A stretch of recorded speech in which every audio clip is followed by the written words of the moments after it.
دیکھیں اجتہاد بیسیکلی جو لغت میں اس کا مطلب ہے اجتہاد کا وہ کوشش اور محنت کرنا. صحیح. ٹھیک ہے.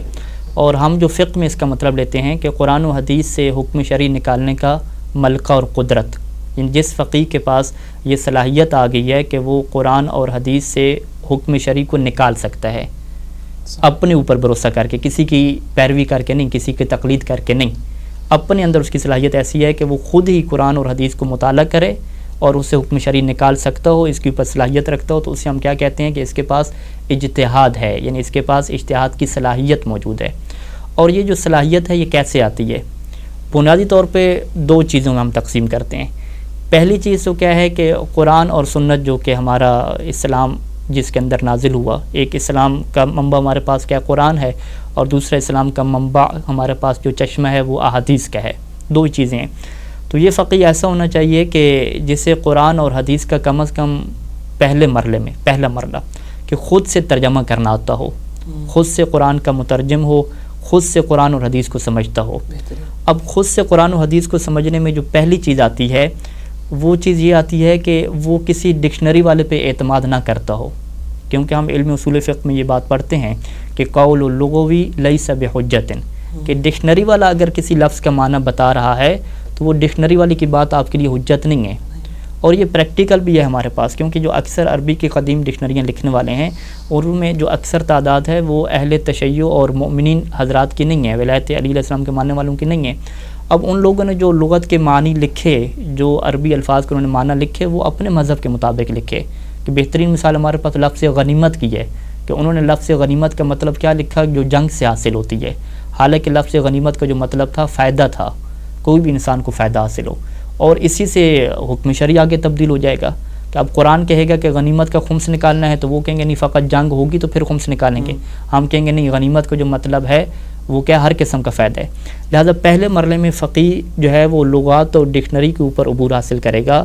اور وہ علم فقہ اللغہ پڑھے گا. فقہ اللغت ایک ایسا علم ہے کہ جو متروک ہے, زیادہ نہیں پڑھایا جاتا. فقہ اللغہ پڑھنے کے بعد اس فقیہ کو صلاحیت حاصل ہو جاتی ہے کہ وہ یہ جان سکے کہ کون سا معنی درست ہے جو ڈکشنری والے نے بتایا اور کون سا معنی درست نہیں ہے. اور ظاہری بات ہے اس کے لیے اس کو قدیم عربی زبان کا لٹریچر پڑھنا پڑتا ہے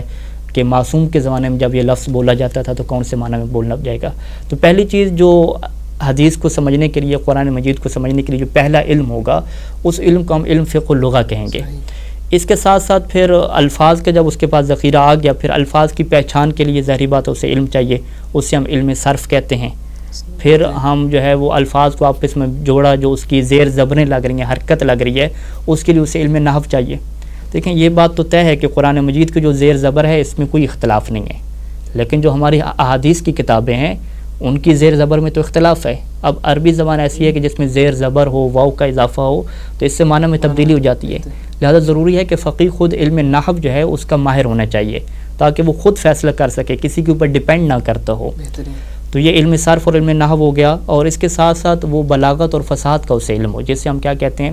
علم المعانی کہتے ہیں, علم البلاغت کہتے ہیں, کہ اس سے پتہ ہو کہ فصاحت اور بلاغت میں یہ لفظ جب بولا جاتا ہے تو اس سے کیا مطلب لیا جاتا ہے.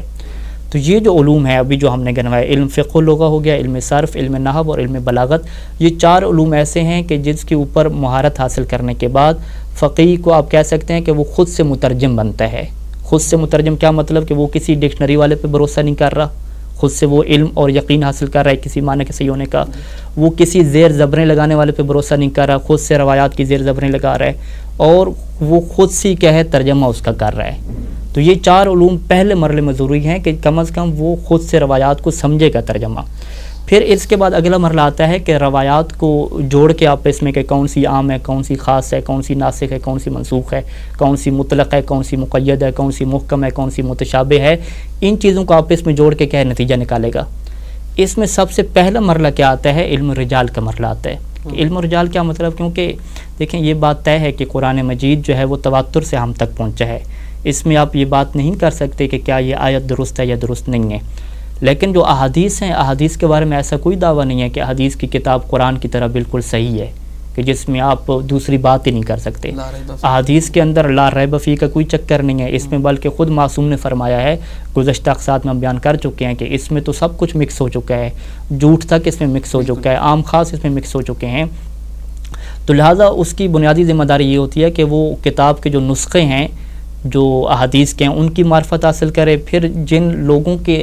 توسط سے یہ نسخے ہم تک پہنچے ہیں ان لوگوں کے بارے میں تحقیق کرے، پھر جو روایت بیان کرنے والے راوی ہیں ان کے بارے میں تحقیق کرے، کم از کم وہ جو قابل اعتماد راوی ہیں ان سے وہ بات کو لے لے۔ جو مجہول انسان ہے تو اس سے تو کوئی اپنے 1000 روپے کے بزنس کے لیے مشورہ لینے کے لیے تیار نہیں ہے، تو آپ دین کا مسئلہ لے رہے ہیں ایک ایسے راوی سے کہ جس کا بارے میں آپ کو کچھ بھی علم نہیں ہے، ہو سکتا ہے کہ جعلی شخصیت ہو۔ تو لہٰذا اس کے بعد علم رجال اور حدیث کا مرحلہ آتا ہے کہ علم رجال اور حدیث میں آپ حدیث کی کتابوں کے بارے میں تحقیق کرتے ہیں کہ یہ کتابیں ہم تک کیسے پہنچی ہیں، کہاں سے پہنچی ہیں، اور پھر اس کے اندر جو رجال ہیں جو ان کو نقل کرنے والے راوی ہیں ان کی حیثیت کیا ہے، کیا وہ ایسے فرضی نام ہیں یا واقعاً امام کے اصحاب تھے، اگر وہ امام کے اصحاب تھے تو تاریخ اور شہرت اس کے بارے میں کس بات کے اوپر موجود ہے کہ کیا یہ قابل اطمینان بندہ تھا یا نہیں تھا۔ تو یہ کیا ہوگا،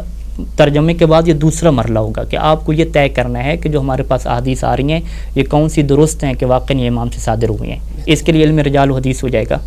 پھر علم رجال و حدیث کے بعد آپ نے روایات نکالی تو اب آپ نے اس سے کیا کرنا ہے، استنباط کرنا ہے، آپ نے حکم شرعی نکالنا ہے اس سے۔ تو اس کے لیے علم منطق کیا ہے آپ کے لیے ضروری ہوگا، کیونکہ علم منطق آپ کو سکھاتا ہے کہ آپ نے دلیل کیسے دینی ہے، استدلال کیسے کرنا ہے، وہ آپ کو بتاتا ہے کہ قیاس کیوں درست نہیں ہے۔ علم منطق میں پوری بحث ہوتی ہے کہ قیاس کرنا کیوں باطل ہے، کیونکہ یہ آپ کو صحیح نتیجے تک نہیں پہنچاتا، اور قیاس کیسے بن جاتا ہے کہ جب آپ دلیل میں یہ خرابی پیدا کریں تو ایسے قیاس بن جاتا ہے۔ تو لہٰذا قیاس سے بچنے کے لیے، غلط استدلال سے بچنے کے لیے کہ جو انسان کو ظن اور ذاتی رائے کی طرف لے جائے، اس کی تشخیص علم منطق سے ہوگی۔ لہٰذا فقیہ کو تمثیل مراد ہے، تمثیل یعنی جو ہم منطق میں پڑھتے ہیں، اب مزید خیام بیان مشکل ہے کریں کہ ہمارے ناظرین کے لیے مشکل ہو جائے گا۔ منطق میں جو قیاس ہے وہ تو شکل اول ثانی، جی وہ ساری تفصیلات اس سے سیکھے گا منطق کے ذریعے سے، ٹھیک ہے، کیونکہ اس نے روایات سے استدلال کرنا ہے، تو یہ کیا ہو جائے گا، اس کے لیے علم منطق ہو جائے گا۔ اس کے بعد علم اصول فقہ۔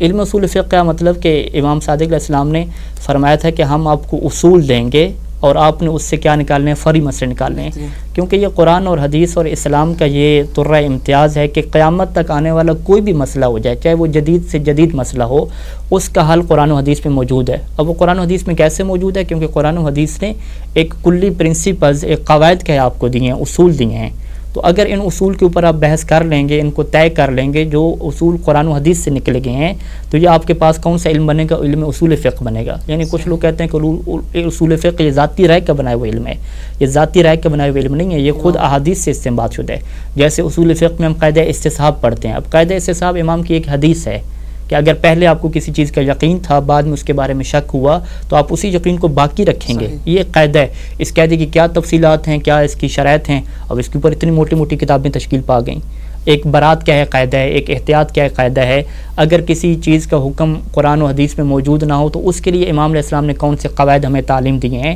ان کا ہمیں علم ہے، تو یہ علم اصول فقہ کیا ہوگا، ماہر ہوگا۔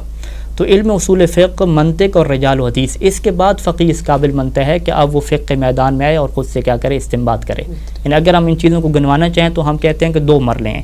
پہلا مرحلہ کہ فقیہ اپنے آپ کو اس قابل بنائے کہ کسی ڈکشنری والے پہ، کسی مترجم پہ، کسی زیر زبریں لگانے والے پہ ڈیپینڈ نہ کرے، خود سے اس کے پاس علمی طاقت آ جائے کہ وہ خود سے ہی ترجمہ کرے، خود سے ہی سمجھے، اور یہ تب ہو سکتا ہے کہ اس کے پاس 4 قسم کے علوم ہوں۔ پہلا علم فقہ اللغہ، دوسرا علم نحو، تیسرا علم صرف، اور چوتھا کیا ہے، علم فصاحت و بلاغت، جسے ہم علم المعانی کہتے ہیں۔ ان 4 علوم کے بعد اب جب استنباط کا مرحلہ آئے گا تو اس میں سب سے پہلے وہ احادیث کی جو کتابیں ہیں اور جو اس کے راوی ہیں ان کی معرفت حاصل کرے، تاکہ وہ کسی ایسی حدیث کی طرف نہ چلا جائے کہ جس کے بارے میں ظن ہو کہ پتہ نہیں امام نے فرمائی بھی ہے یا نہیں فرمائی۔ اس کے لیے علم رجال و حدیث ہو جائے گا، جس کو ہم 5ویں علم کے طور پہ لے رہے ہیں، اور چھٹا علم منطق ہو جائے گا کہ جب اس نے استدلال کرنا ہے، قیاس سے کیسے بچے گا، قیاس سے کب قیاس کا ارتکاب کرے گا، اس چیز کی معرفت کے لیے علم منطق ضروری ہے۔ تو یہ 6 علم ہو گئے، اور 7واں علم ہم نے کیا رکھا، علم اصول فقہ رکھا، کہ وہ فقہ کے کلی قواعد کے اوپر اس سے کیا ہے بھروسہ ہونا چاہیے اور اس کے اوپر مہارت اسے حاصل ہونی چاہیے۔ اور پھر ایک اور بات عرض کرتا چلوں کہ یہ جو علوم حاصل کریں گے، یہ ایسا نہیں ہے کہ آپ ایک دفعہ استاد سے پڑھ لیں، امتحان دے لیں، آپ کے 33% نمبر آ گئے، 7% نمبر آ گئے تو آپ ماہر ہو گئے۔ لیکن جو امتحان کا اور ایگزام کا سسٹم ہے، اگر فرض کریں ایک ڈاکٹر بنا اور اس کو ڈگری ملی، اس کی ڈگری پہ کتنے % نمبر تھے، 70% تھے، یا 80% آپ کر لیں کہ 80% اسے ڈگری مل گئی، اس کا مطلب ہے کہ 20% جو اس نے کیا ہے وہ کیا کیا، اس نے غلطی کی ہے، 20% اس نے غلط لکھا ہے، تبھی تو اسے نمبر نہیں ملے، اس کے مطلب اگر 100 مریض آ رہے ہیں تو 20 مریض کہیں خطرے میں کیونکہ اس نے غلطی کی ہے. تو ہمارا جو فقیہ ہوتا ہے اس میں کوئی غلطی کا چانس نہیں ہوتا, اس میں اصلا ظن کی کوئی گنجائش نہیں ہے. 100% اسے چاہیے, اور 100% ان علوم کے اوپر مہارت حاصل کرنے کے لیے ظاہری بات ہے فقط امتحان کا مرحلہ کافی نہیں ہوگا کہ امتحان لیں اور ڈگری حاصل کر لیں. لہٰذا ہمارے ہاں کوئی ڈگری کا کنسیپٹ نہیں ہے, ڈگری کا کوئی ایشو نہیں ہے. ہمارے ہاں ایک فقیہ خود منوائے گا اپنے آپ کو, خود پڑھے گا پہلے, پھر پڑھائے گا, پھر اس کے پاس جو شاگردان بیٹھیں گے لوگ ہوں گے, خود اس کی گفتگو اور وہ خود اپنے آپ کو حوزے میں اور علمی مرکز میں ثابت کرے گا کہ مجھے ان علوم میں مہارت حاصل ہے. فقط ڈگری سے کام چلانا ہو تو یہ تو ایک ظن کی کیفیت ہو جائے گی کہ اتنے % آپ کے نمبر مل گئے ہیں اور باقی کیا ہے, اس کا مطلب ہے دین خطرے میں آ گیا باقی.